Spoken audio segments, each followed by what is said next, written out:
ایک ماں کی سچی کہانی۔ بسم اللہ الرحمن الرحیم۔ یہ کہانی ایک ایسی عورت کی ہے جس نے اپنے بچوں کی خاطر ہر طرح کے مسائل کا ڈٹ کر مقابلہ کیا اور زندگی کے کسی موڑ پر بھی صبر اور حوصلے کا دامن نہیں چھوڑا۔ یہ کہانی ہے ایک ایسی ماں کی محنت اور محبت کی جس نے یہ ثابت کر دیا کہ حالات چاہے جیسے بھی ہوں، عورت کا مقابلہ کسی مرد کے بغیر بھی کر سکتی ہے۔ آئیں یہ غم بھری کہانی اس عورت کی زبانی ہی سنیے۔ میرا نام روشن آریہ ہے۔ پتہ نہیں ماں باپ نے یہ نام کیوں رکھا، کیونکہ نام سے تو میں روشن آریہ ہوں، لیکن حقیقت میں روشنی میرے پاس کبھی نہیں آئی۔ میری قسمت میں جتنے غم آئے کاش وہ کبھی کسی کو نہ ملے۔ زندگی کی کوئی رات اور کوئی دن خوشی سے اور ہنستے ہوئے نہیں گزرا، مگر اتنا ضرور ہے کہ آنے والی کل کے انتظار میں رات کو سوتے وقت تھوڑا مسکرا لیتی تھی کہ کل کا دن شاید کوئی خوشی کی امید لائے۔ میری شادی 20 سال کی عمر میں ہی ہو گئی تھی۔ شادی کے چند سال تو بہت اچھے گزرے۔ شوہر بھی اچھے اور ہمیشہ مسکرانے والے تھے۔ اپنی زندگی میں انہوں نے مجھے کوئی غم نہیں دیا۔ کماتے بہت زیادہ نہیں تھے، پر پھر بھی دن اچھے گزر رہے تھے۔ مگر تیسرے بچے کی پیدائش کے 1 ہفتے بعد ہی مجھے یہ خبر ملی کہ میرے شوہر ایک حادثے میں وفات ہو گئی ہے اور میں بیوہ ہو گئی ہوں۔ میری تو یہ دنیا ہی اجڑ گئی تھی۔ کئی دنوں تک تو مجھے کوئی ہوش نہیں تھا، مگر 1 مہینے کے بعد میں کچھ سنبھلی تو میری ساس اور میرے دیور نے کمرے میں آ کر کہا، دیکھو اب تمہارا شوہر تو چلا گیا ہے اور یہاں کمانے والا بھی اب تمہارا ایک دیور ہی ہے۔ سسر بھی چل پھر نہیں سکتے اور اب کوئی اور آسرا بھی نہیں جو تمہیں ہم اپنے ساتھ رکھیں۔ لہٰذا بہتر یہ ہوگا کہ تم اپنے گھر جاؤ اور چاہو تو اپنے بچوں کو بھی ساتھ لے جاؤ، اور اگر دوسری شادی کرنی چاہو اور رکاوٹ ہو تو بچوں کو ہمارے پاس بھیج دینا۔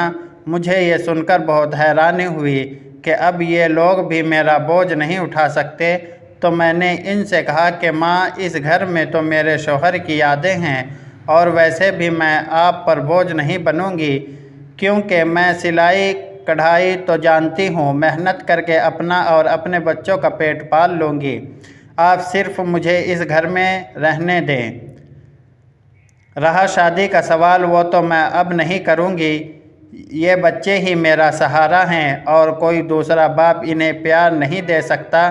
مگر انہوں نے میری بات نہ مانی اور مجھے کہا کہ تم 3 دن کے اندر فیصلہ کر لو تاکہ ہم یہاں سے چلے جائیں، کیونکہ اب اس مکان کو بیچ کر تمہارا دیور کوئی چھوٹا موٹا کام شروع کرے گا۔ میں نے جب سنا تو میرا دل غموں سے بھر آیا۔ تب میں نے کہا، ٹھیک ہے، آپ مجھے رکھنا نہیں چاہتے تو میں 3 دن رک کر کیا کروں گی؟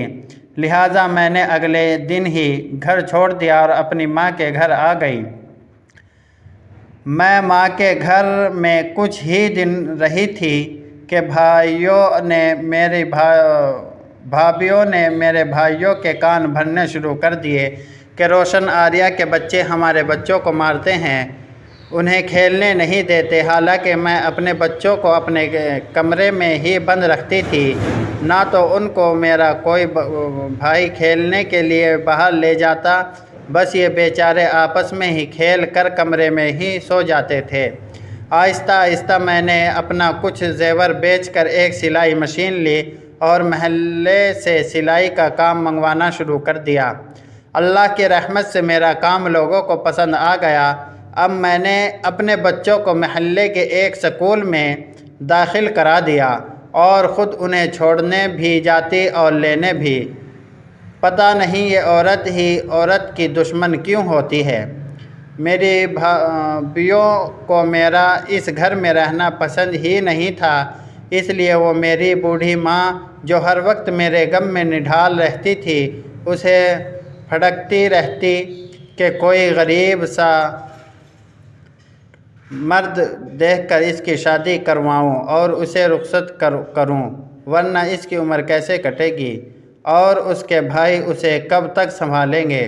اور ویسے بھی اب ہمارے بچے بڑے ہو رہے ہیں، گھر میں جگہ تنگ پڑ جائے گی، اور اگر کوئی اس کے بچوں کو لینے کو تیار نہ ہو تو ایک ایک کر کے کسی بے اولاد کو دے دیں، پل جائیں گے۔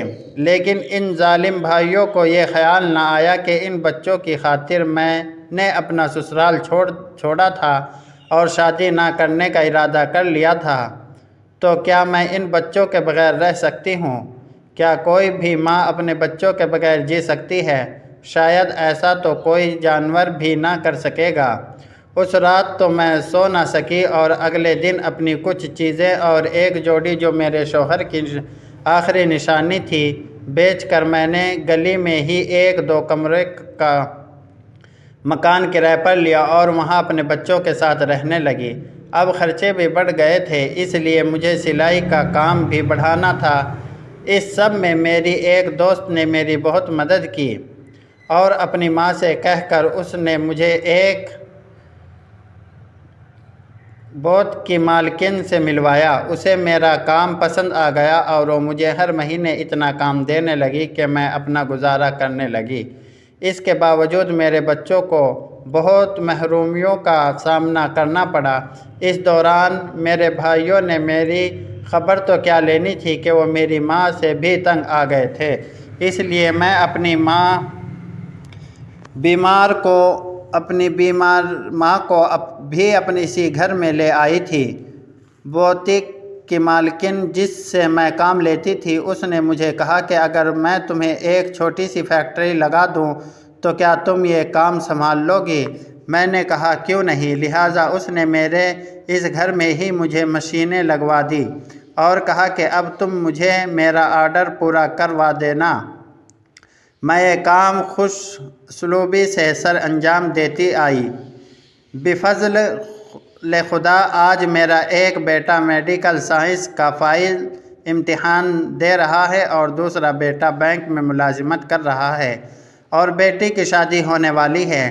میرے بیٹے کہتے ہیں کہ ماں اب یہ کام چھوڑ دو، لیکن میں یہ کام نہیں چھوڑوں گی جب تک مجھ میں ہمت ہے۔